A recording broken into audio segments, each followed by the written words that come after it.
Item ಯಾವುದೇ ಇರಲಿ try ಮಾಡಿ ಆಚಿ ಚಿಕನ್ ಮಸಾಲಾ. ಆಚಿ ಚಿಕನ್ ಮಸಾಲಾ.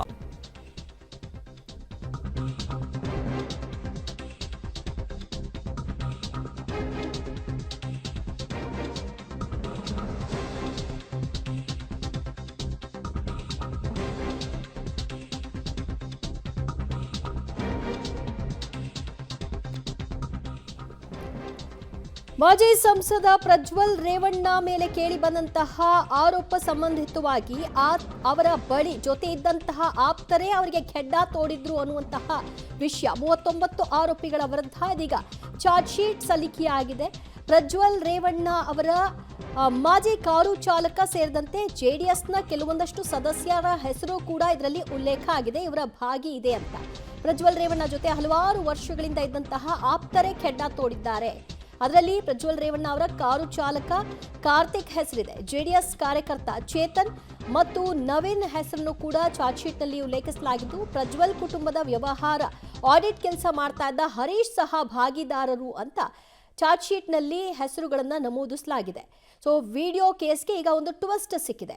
ಯಾರು ವಿಡಿಯೋ ಮಾಡಿಕೊಂಡದ್ದು, ಯಾರು ಹರಿಬಿಟ್ಟದ್ದು, ಇದು ಒಂದು ಪ್ರಮುಖ ಪ್ರಶ್ನೆಯಾಗಿತ್ತು.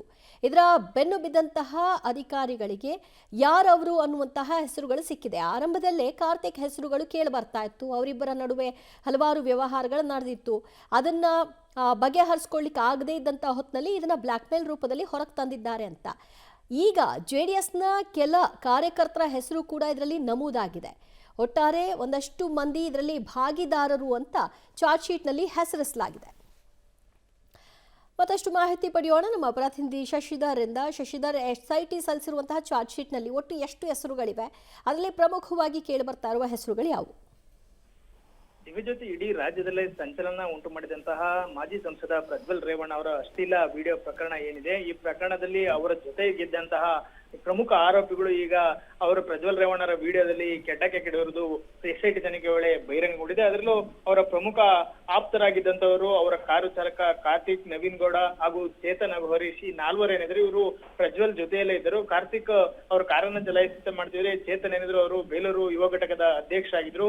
ಇವರೆಲ್ಲರೂ ಸಹ ಪ್ರಜ್ವಲ್ ರೇವಣ್ಣ ಅವರ ಬಗ್ಗೆ ಸಂಪೂರ್ಣವಾಗಿ ತಿಳಿದುಕೊಂಡಿದ್ರು. ಇವರ ಜೊತೆಗೆ ಮತ್ತೊಬ್ಬ ಆರೋಪಿ ಹರೀಶ್ ಏನಿದ್ರೆ ಅವರು ಪ್ರಜ್ವಲ್ ರೇವಣ್ಣ ಕುಟುಂಬದ ಆಡಿಟಿಂಗ್ ವ್ಯವಹಾರವನ್ನ ಮಾಡ್ತಾ ಇದ್ರು. ಹಾಗಾಗಿ ಕಾರ್ತಿಕ್ ಏನಿದ್ರೆ ಇವರು ಪ್ರಜ್ವಲ್ ಬಗ್ಗೆ ಸಂಪೂರ್ಣ ಮಾಹಿತಿ ಗೊತ್ತಿದ್ರಿಂದ ಅವರ ಮೊಬೈಲ್ ನಿಂದ ವಿಡಿಯೋಗಳನ್ನ ಕದ್ದಿರುವುದು ತನಿಖೆ ವೇಳೆ ಬಯಲಾಗಿದೆ. ಅಲ್ಲದೆ ಮತ್ತೊಬ್ರು ಚೇತನ್ BC ಅಂತ ಏನ್ ಹೇಳಿದ್ರೆ ಅವರು ಸಹ ಪ್ರಜ್ವಲ್ ರೇವಣ್ಣಲ್ಲೇ JDS ನಲ್ಲೇ ಇದ್ರು. ಆದ್ರೆ ಅವರು ಒಂದು ಸಣ್ಣ ಚುನಾವಣೆಗೆ ಸಹಾಯವನ್ನ ಮಾಡ್ಲಿಲ್ಲ ಅಂತ ಹೇಳಿ JDS ಅನ್ನು ತೊರೆದು ಕಾಂಗ್ರೆಸ್ಗೆ ಸೇರಿದ್ರು. ಇವರೆಲ್ಲರೂ ಸೇರಿ ಒಟ್ಟು 39 ಮಂದಿ ಈ ಪ್ರಮುಖ ಏನು ಚಾರ್ಜ್ ಶೀಟ್ ನಲ್ಲಿ ಆರೋಪ ಸಾಬೀತಿರ್ತಕ್ಕಂಥದ್ದು. ಅವರೆಲ್ಲರ ಮೇಲೂ ಈಗ ತನಿಖೆಯನ್ನ ಬಹಿರಂಗ ಒಂದೊಂದೇ ಅಂಶ ಬರ್ತಾ ಇರ್ತಕ್ಕಂಥ ಏನಂದ್ರೆ, ತಮ್ಮ ಆಪ್ತರಿಂದಲೇ ಪ್ರಜ್ವಲ್ ರೇವಣ್ಣ ಅವರು ಕೆಡ್ಡಾಕೆ ಬಿದ್ದಿದ್ರೆ, ಅಲ್ಲದೆ ಇವರುಗಳಿಗೆ ಏನು ಒಂದು ಆಸೆ ಆಕಾಂಕ್ಷೆಗಳನ್ನ ಇಟ್ಕೊಂಡು ಪ್ರಜ್ವಲ್ ಅವರ ಬಳಿ ಸೇರ್ಕೊಂಡಿದ್ರು.